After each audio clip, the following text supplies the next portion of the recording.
Hello, Fruitport High School AP Chemistry students. I have a lesson for you today from home. It is our final way to solve for delta H of a chemical reaction. We're going to use something that we've never used before called standard heats of formation.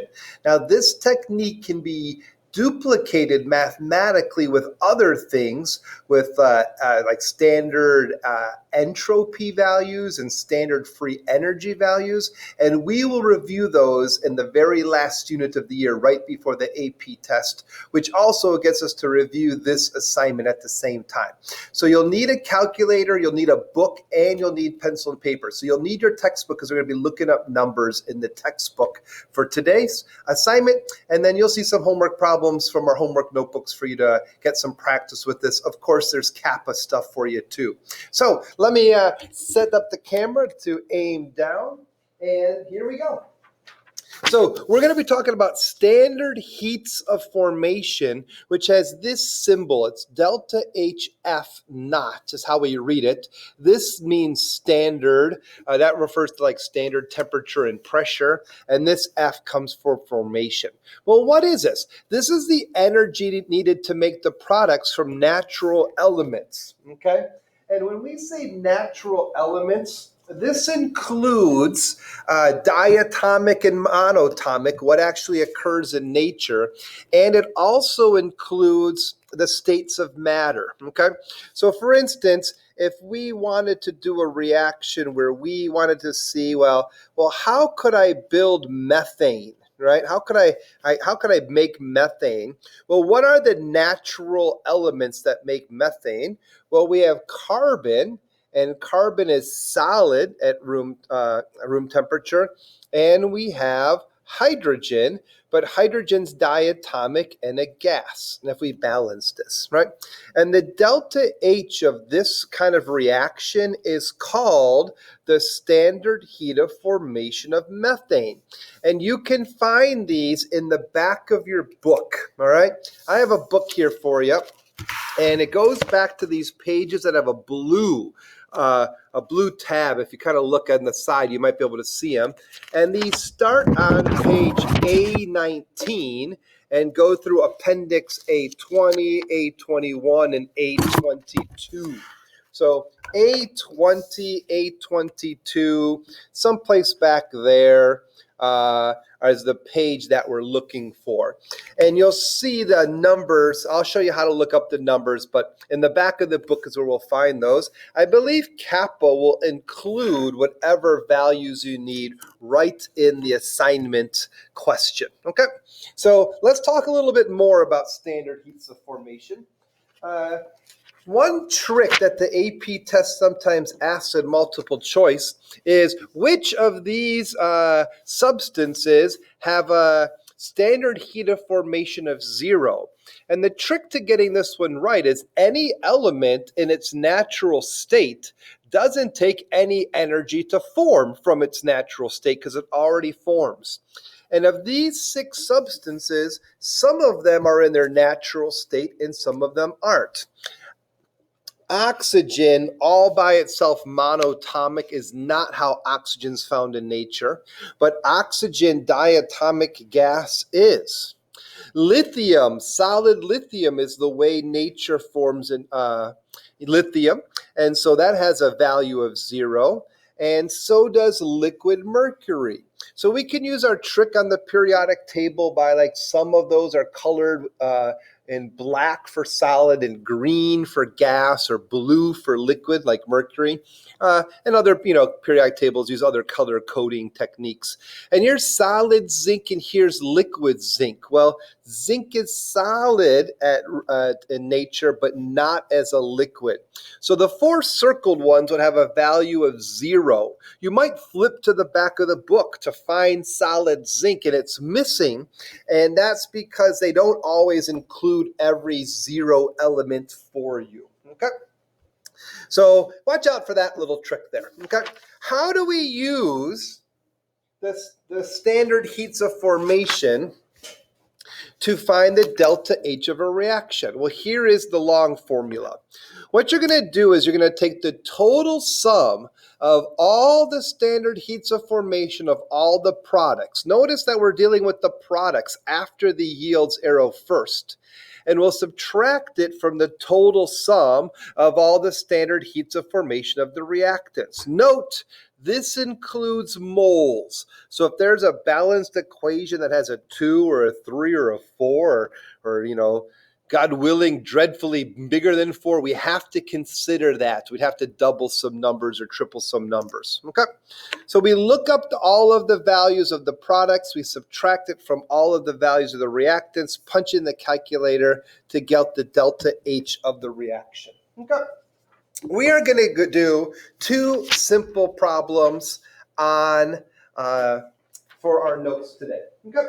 So this first one is nice because it is balanced already for you with a 1, 1, and 1 that is blank. And you'll notice that we have to include the states of matter for this equation here. Okay? So here would be my work. The delta H of this reaction would equal the total sum of the products minus the total sum of the reactants. I like to use brackets for total sum, and I'll say the delta H F naught of MgOH2, and maybe I'll remind myself it's solid. Now that's the only product. So here are my products, and I'll subtract it from the total sum of my reactants. So I'll have to look up the delta HF naught of solid magnesium oxide. And because of the total sum, I'm going to add up the standard heat of formation of liquid water. Okay? So this is kind of my setup. I hope the marker's dark enough that you can see. I'm now going to look up these values, all right? So what is the standard heat of formation of magnesium hydroxide solid? Well, I'm going to look it up, and it's kind of an alphabetical order. Then here is the magnesiums. And way at the top, I got delta HF naught. This is the only one we'll use today. We'll use the delta G's and the S naughts later on in the year. But here it is. Magnesium with the hydroxide solid. Looks like it's negative 925. So I'm going to write down negative 925. By the way, the units are kilojoules per mole, but I'm going to kind of multiply by 1 mole, so the moles will end up canceling, okay? And then I'll do the same thing for MgO. So MgO, solid, oh, that's right above it on the board right here. That's negative 602. So this one is negative 602 kilojoules per mole. But because there's only one of them, I'll multiply by 1 mole, and the mole will cancel. And now I got to find water. And not only water, there's probably different states of matter for the water. And so here under the hydrogen, I see a couple different ones. Here's that hydrogen gas. That's a 0, by the way. And there's water liquid, and there's a water gas. I got to make sure we're using the right one. I think it was liquid water, which is negative 286. So negative 286 kilojoules per mole. Okay. Now, all you have to do is punch this in the calculator, but it's not always easy when you have negative numbers. We got subtractions, we got adds, we got negatives, and so this is going to be negative 925 kilojoules. And then let me add these two numbers together. So I guess I can show my calculator screen. I'll do negative 602 plus, whoa, that's not right, negative 602 plus, did I do it again? Negative 602 plus negative 286. and I get negative 888. So I'm going to have to keep track of the fact that my products. Ooh, I forgot to label this reactants. Let me go back and do that real quick. Here's my reactants over here.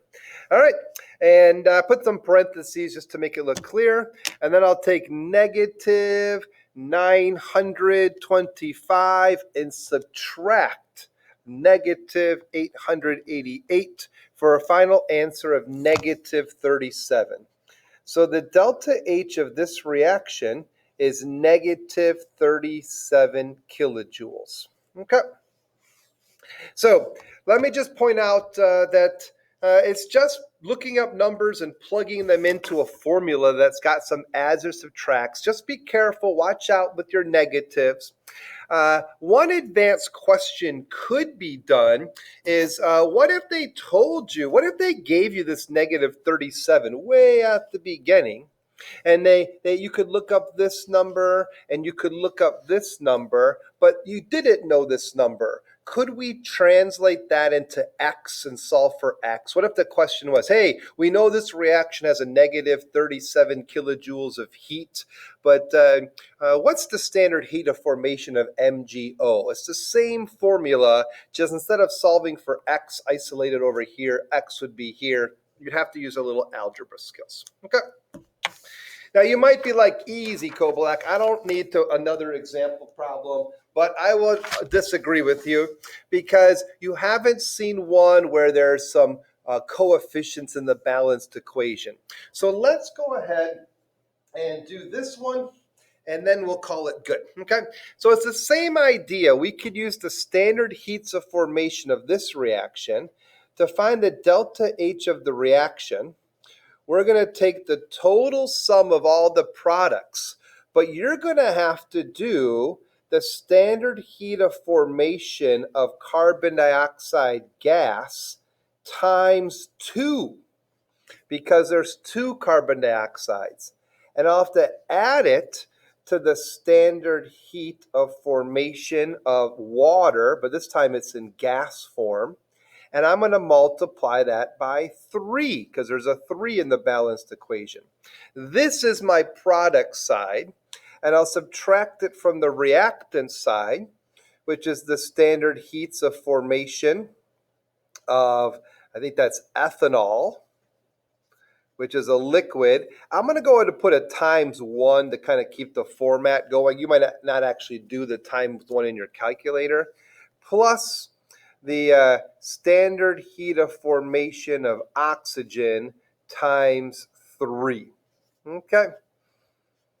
And so we're now going to have to look up these values, plug them in carefully. Okay. And so I will just look back over here. Carbon dioxide.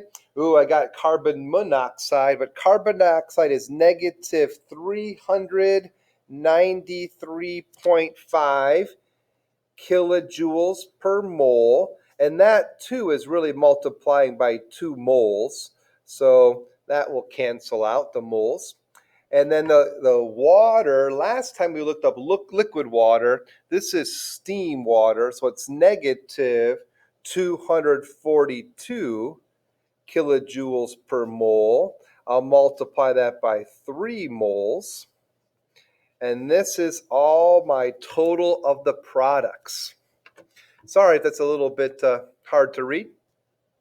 Then I can look up ethanol, C2H5OH. It's negative 278, negative 278 kilojoules per mole times 1 mole. And then this last one, if you might save yourself some time, you might remember that oxygen gas has a value of 0. So you can do 0 kilojoules per mole times 3, or you might just skip that altogether, knowing anything with the 0 kind of works out. So I'm going to go ahead and just kind of do all the math now. Negative 393.5 times 2 gives me a value here of negative 787 kilojoules plus negative 242 times 3 negative 726 kilojoules. And maybe I'll put some parentheses to just kind of keep my everything looking nice and neat. Minus negative 278 times 1. Oh, I can't believe I just did that. Oh, and I didn't even hit the negative by accident. So it'd be negative 278 kilojoules plus 0. And maybe you're like, I don't want to do all those steps at one time, separately. So maybe you do everything in, one big